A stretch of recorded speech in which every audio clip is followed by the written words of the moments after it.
Welcome back, Troglodytes, to your daily dose of guitar information, the Trogly's Guitar Show. It's time for our weekly mod collection demo shop update. If you happen to have caught the mod collection as it updated, you would have seen a whole bunch of very interesting ones this week. There's a lot of unicorns to talk about. Let's start with my favorite one this week, a Les Paul Custom in Fairy Blast. So I saw this thing and I instantly said, yes, I need this thing. So I tried to buy it, but instead of getting the cart glitch, this time the area to enter my information just wasn't loading on the site. Now, if you're having these issues, here's what I suggest to you. Clear the cookies in your browser or use a different browser, because I do get better results there, but still, the website has so much traffic to it, it's not performing normally. So I think it's kind of 50-50 on whose fault it is at this point. But I eventually got through and lost it due to insufficient funds on my card. I found out a dealer was triple charging my card on pre-authorizations for pre-orders, and that made me lose this thing. And then by the time I entered in my information again in a new credit card,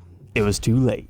So that made me very upset. But look at this thing. It's like a dark purple lilac widow on the edges, but then it's like a silver burst finish that has a color changing metallic sheen to it. So you can get some like greens, some blues, a little bit of orange, and some red. That would have been a sweet one to document because they also did it on the headstock. It might not look too spectacular from this angle, but I bet you get this thing in the light and it just comes to life. So I looked at the price, $5,800. Yep, that's very top dollar for a custom, but it is cool. So I started to look through these other photos and it's like, black back, ugh.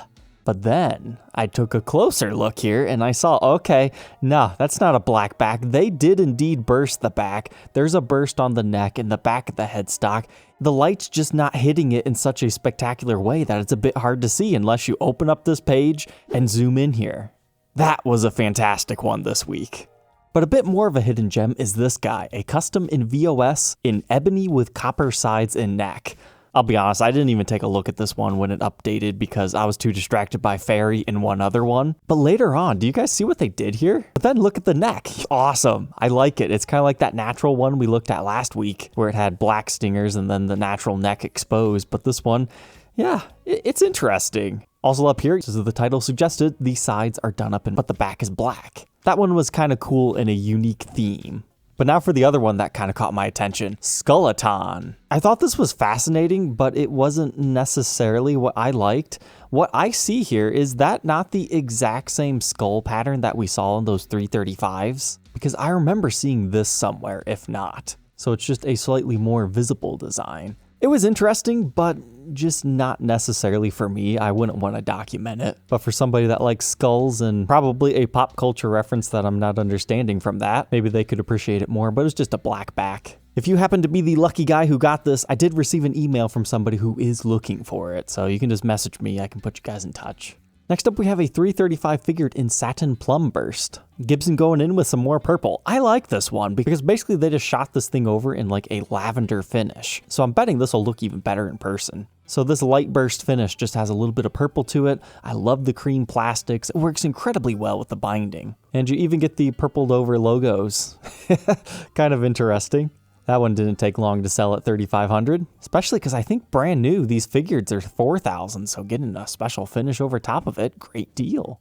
Next up, we have one of those SG Moderns. You can check out this review if you need to learn more about it. But instead of looking like this, it looks like this. It's like kind of a blue color, but they called it Shiny Gray Satin. So I'm imagining what they did is they took like a trans black version of this, or maybe even a blueberry, I'm not sure. And they just sprayed it over this like translucent shiny gray color, because you can still kind of see the flame maple top underneath it. But they blasted the headstock, and it appears that they left like the center portion of the neck alone. That way it kind of has an interesting burst vibe going on there. And it looks like we have pole piece-less pickups, or at least covers that cover them over.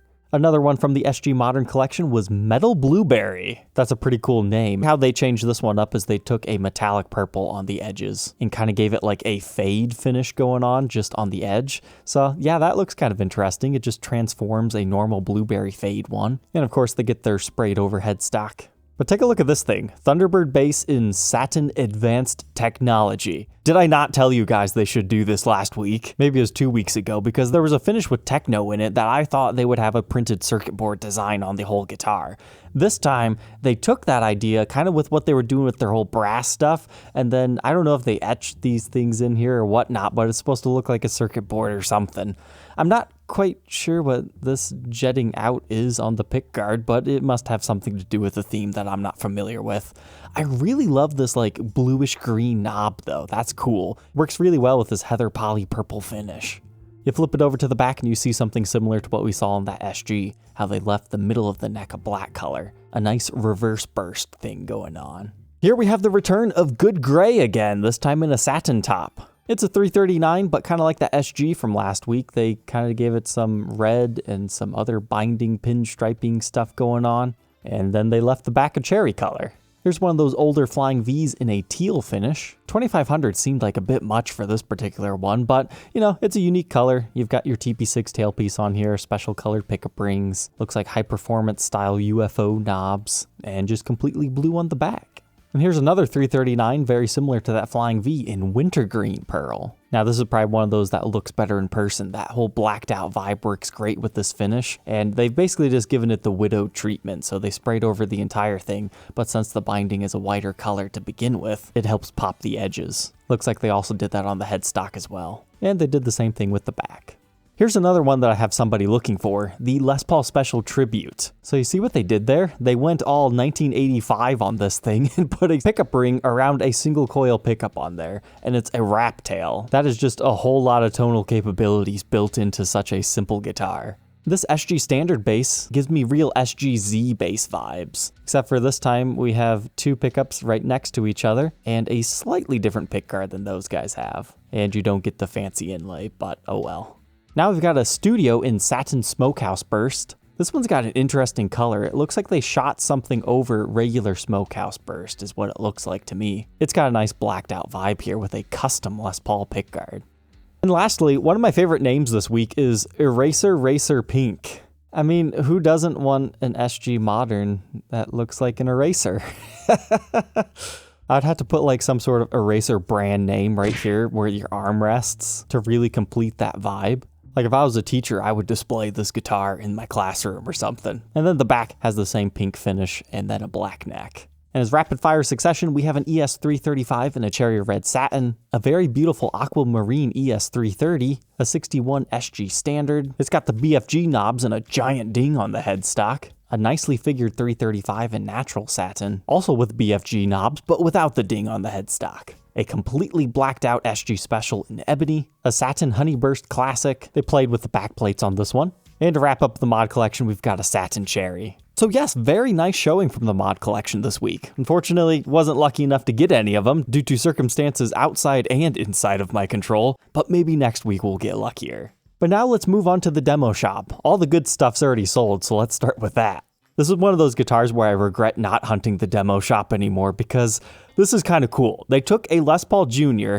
and they refinished it in what they're calling tempered Pelham metallic, which is essentially just this very nice blue burst. You can still tell that it has the original sunburst color underneath that, but then you might notice it has an F-hole. Is this like a prototype semi-hollow Les Paul Jr.? Because if it is, I am all for that. Because sure, we've had the specials that you can check out in this review and demo from Gibson Memphis that doesn't exist anymore, but a flat top Junior? So I had to go to the description and read faux F-hole route. Okay, Gibson, hear me out. I think you might be on to something here. It basically just seems like they put an F-hole template over top of this, had a router go do its thing, and it gives you that faux F-hole look. They just painted it in black. So it's not actually a semi-hollow, it just has an F-hole on it. I think they could do a small run like that. Now, obviously this one wasn't painted very skillfully, nor was it routed very well. Must have had some dull router bits. You can see a lot of chipping and tear out and whatnot going on there. I'm curious if they did that because it had like a giant ding on it right there. But I dig that look. I love the fact that we've got the chrome dog-ear P90s. That's always such a great look to me. And it looks like they just capped off our wrap tail and put a Bigsby on here. And it's got the spoiler system on it. So you don't have to struggle stringing up your Bigsby here. You can just do it like normal. Those things are a lifesaver. They make life a lot easier. Then we've got the chrome UFO knobs, red tortoiseshell pickguard, which works great with that finish. And then the back, it looks like they did that same finish on the body, but not the neck. It's cool. Maybe not quite $2,200 cool to me, but I would love to see Gibson do this on a new production run of guitars. So that guitar went from looking like this to this. That is quite a transformation. The unicorn from Tuesday was this Les Paul Traditional Pro 5, a Guitar Center exclusive guitar. This is like the perfect kind of top that you want on one of these blueberry finished instruments. So what they've done here is they've added a Firebird pickup in the middle position, and they gave it the ring. So you don't find Firebird pickups in Les Pauls very often, let alone in the middle position. But these have got all the chrome toppers with everything else, so that matches great. You've got the Perloid pick guard. They even decked it out with a TP6 tailpiece. Judging by this, I'm guessing you've got 3 volumes and a master tone, so you can kind of blend your pickups in. That's normally how the demo shop and mod collection does these types of things. But they really just transformed that guitar into something special. I dig that one. Next up, we have one of those Chicago Music Exchange SGs, but this time they call it Ambered Olive Drab. So did they spray it over in yellow, or was this like a prototype finish that CME rejected? I'm guessing it's my first one that's correct, because this is kind of yellowed over here. So they just kind of like aged the clear coat essentially. But I'm sure a lot of people passed over this thinking, okay, yeah, it's just one of those things. But hey, look at the back. They put a stinger on it. I love it when the demo shop hides stingers on unassuming guitars, because yeah, that was a good deal. Next up, we had a 345 and 60s Cherry. Now look at that price. $2,500. I didn't think much of it at first, but a 345, 25, that's a steal. Because here's a 345 on the site. They want $3,600 for it. But this guy's $1,100 off. So naturally, you can see they put a TP6 tailpiece on it. They messed with our pickups a little bit, maybe changed some of our plastics. But everything else was looking okay. Is it really just that smacking of a deal? No, there's a crack in the side. Now, in the long scheme of things, is that really going to matter too much? No, but it is always interesting to find cracks and headstock repairs in these. Next, we have one of those junior tribute basses. I didn't even realize they made these things in left-handed, so that was interesting to see one of those. And I like the figuring within the headstock wings. And the other thing I really appreciated in this, they could have stamped demo up here or something, but you've got your serial number, perfect straight line. You've got your made in USA, kind of straight. And then your demo, also kind of straight. But it's nice symmetry right here. Something at the top, something at the middle, and something at the bottom. It's the small things that make a guitar attractive. Here we had another one of those Gibson Songwriters. You know, I've really never heard too much about these things until all the artist signature ones came out. So that tells me artists really like these Songwriter guitars. But this one, it's got a nice like rosewood veneer on the headstock. It's been ambered over. The back looks like it's very similar. That was just a nice looking acoustic. We've got John Sykes vibes with this one. You just need to mirror out your stuff or chrome it out. But what I found particularly fascinating about this one is it's leaving the factory this time with USA Spurzle tuners. We're one step closer to the James Hetfield signature Les Paul. Oh, and this 57 gold top. If I was going to buy a gold top, it would be something exactly like this. I love the aged lacquer. It's looking good. And then you flip it over to the back. You get figuring within the neck. You get figuring within the body on top of very nice wood grain. That is a stellar piece. Whoever got that, I hope you really enjoy it. Oh, that's why that finish looks so unique. It's double gold. Not a bad price on that either.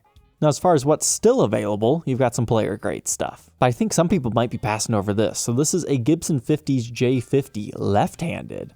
If you're a lefty and you need a nice acoustic, you might check this thing out, because here's what shocked me, is this is actually a custom shop acoustic guitar for $2,000. That seems like a good price to me. Here was another 59 Carmelita burst finish. It just looked kind of nice. Thought I'd show it to you guys in case you're in the market. This 60 standard had an interesting top. So almost no figuring on this side, but they have all the vertical wood grain, so that's nice. But then this side is all flame with just a little bit of that vertical wood grain kind of going at an angle. It's one of those two-facer tops, so it's got character. And then I thought this top had some character as well. Maybe not as much as that last one, but still a nice light burst. But before we say goodbye today, let's go ahead and check out the European demo shop. Unfortunately, there was like 3 guitars this week. Nothing too fancy. You got a 60s Tribute Studio, which are fantastic guitars. You get an Ebony standard, and then there's another one of the prettier standards with the flame top from 2016. All right, troglodytes, that is our recap this week. Don't forget to like, comment, and subscribe. Let me know which one was your favorite down in the comment section, and we will catch you tomorrow on the next episode. Take care.